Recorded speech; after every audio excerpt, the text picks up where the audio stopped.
Assalamualaikum warahmatullahi wabarakatuh. Saya akan membahas tentang deteksi penyakit tulang menggunakan jaringan syaraf tiruan dengan metode backpropagation. Sebelumnya saya akan memperkenalkan diri. Nama saya Salma Demi Nur Farida, NPM 27679. Selanjutnya, kesehatan. Kesehatan merupakan hal yang utama bagi manusia, sehingga mendorong manusia untuk hidup sehat. Kesehatan dapat dijaga dengan olahraga, makanan 4 sehat 5 sempurna, terutama yang mengandung banyak kalsium. Penyakit beserta kompleksitas gejala dan solusinya terus berkembang dengan mempengaruhi olah dan gaya hidup manusia. Demikian juga cara dan langkah penanganannya yang semakin kompleks. Namun, perkembangan dan kompleksitas penyakit setahap lebih maju daripada penanganan oleh para ahli dalam kaitannya dengan penyakit tersebut. Penyakit tulang adalah penyakit yang sering kali tidak disadari oleh seseorang yang mungkin saja orang tersebut sudah mengidap gejala penyakit tersebut. Umumnya seseorang akan menyadari bahwa dia telah mengidap penyakit tulang ketika kondisi tulangnya tidak memungkinkan lagi untuk diobati. Jadi untuk mengurangi risiko keluhan pada tulang, kita membutuhkan informasi lengkap dan memadai baik dari riset, internet, dan petugas kesehatan. Dengan menjaga kesehatan tulang, maka aktivitas dan kinerja seseorang pun menjadi lebih produktif. Penyakit tulang dipengaruhi oleh berbagai faktor seperti usia, ras, berat badan, nutrisi, pola hidup, penyakit tertentu, hormon, dan genetik. Akan tetapi yang paling sering dan paling banyak dijumpai adalah karena bertambahnya usia. Sampai saat ini, pemeriksaan yang dapat mendiagnosis dengan pasti serta akurasi yang tinggi adalah pemeriksaan bone densitometry. Misalnya, DEXA. Namun karena alat tersebut jarang didapatkan di negara kita, hanya ada di beberapa tempat saja. Sedangkan pemeriksaan menggunakan alat tersebut cukup mahal, sehingga tidak semua pasien tertangani dengan baik. Di Indonesia yang merupakan negara berkembang, penyakit tulang sering terabaikan oleh masyarakat, terutama yang dialami orang dewasa. Dan biasanya ditandai dengan adanya keluhan nyeri. Keadaan ini disebabkan kurangnya pemahaman terhadap penyakit tulang dan apabila tidak segera ditangani dengan baik, akan terjadi transisi epidemiologi ke arah penyakit kronis sehingga diperlukan penanganan yang serius. Ada banyak jenis penyakit tulang termasuk peradangan persendian, tumor, dan beberapa diantaranya termasuk penyakit degeneratif. Dalam kategori slight disease atau penyakit diam-diam karena gejala penyakit ini tidak terasa atau tampak nyata bagi orang yang mulai mengalaminya dan secara tidak langsung dapat menyebabkan beragam hal yang dapat membuat seseorang meninggal dunia. Selanjutnya, seperti pada kasus yang terjadi pada tahun 2012 ini, kasus patah tulang akibat osteoporosis cenderung meningkat.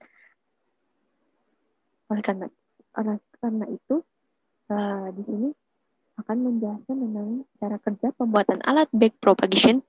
Itu kita harus menyediakan informasi yang bersifat kualitatif dan data-data yang bersifat kuantitatif dengan cara pengamatan secara langsung ke objek penelitian untuk melihat kedekat kegiatan yang dilakukan objek agar didapat data yang sebenarnya.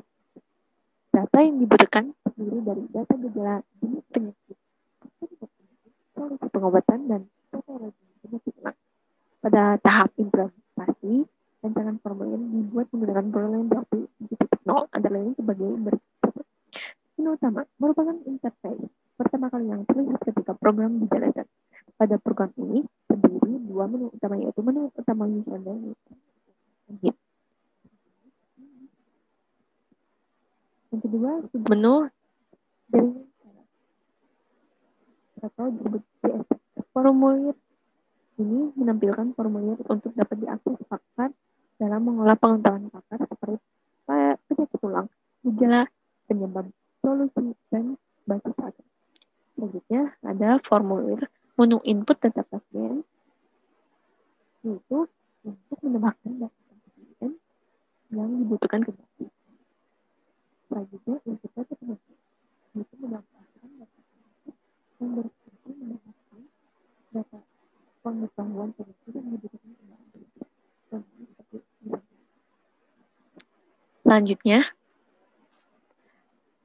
Formulir menu input data gejala adalah untuk menambahkan data gejala yang berfungsi untuk mendapatkan data pengetahuan gejala yang dibutuhkan ke dalam sistem. Selanjutnya, input data penyebab adalah formulir untuk menambahkan data penyebab yang dibutuhkan ke dalam sistem. Selanjutnya, data solusi yang menambahkan data solusi yang dibutuhkan ke dalam sistem. Contohnya seperti di atas ini. Yang selanjutnya itu submenu. Ini digunakan untuk memasukkan relasi dari data-data yang telah dimasukkan. Relasi antara data penyakit tulang, gejala, penyebab, dan solusi yang disimpan dalam database. Menu ini dimasukkan oleh pakar penyakit tulang yang telah mempunyai datanya. Selanjutnya, itu submenu bab deteksi. Selanjutnya itu formulir menu pelatihan JT, yaitu jaringan syaraf tiroid. Digunakan untuk melatih software mengenali penyakit berdasarkan gejala yang sudah ditetapkan. Pelatihan pengenalan penyakit ini menggunakan algoritma JST dengan metode backpropagation dengan arsitektur jaringan multilayer. Selanjutnya itu formulir menu diagnosa penyakit tulang. Yaitu jendela diagnosa berguna untuk melakukan pengujian data untuk deteksi penyakit tulang terhadap fakta-fakta yang diderita pasien berupa gejala yang diinputkan. Contohnya seperti ini. Di samping seperti ini. Itu selanjutnya menu board. Sistem ini dibuat untuk melihat seberapa jauh jaringan syaraf tiroid backpropagation dalam melakukan pengenalan pola penyakit untuk pelatihan. Selanjutnya, menu login. Ini digunakan untuk memasuki formulir utama admin yang digunakan admin untuk mengelola aplikasi.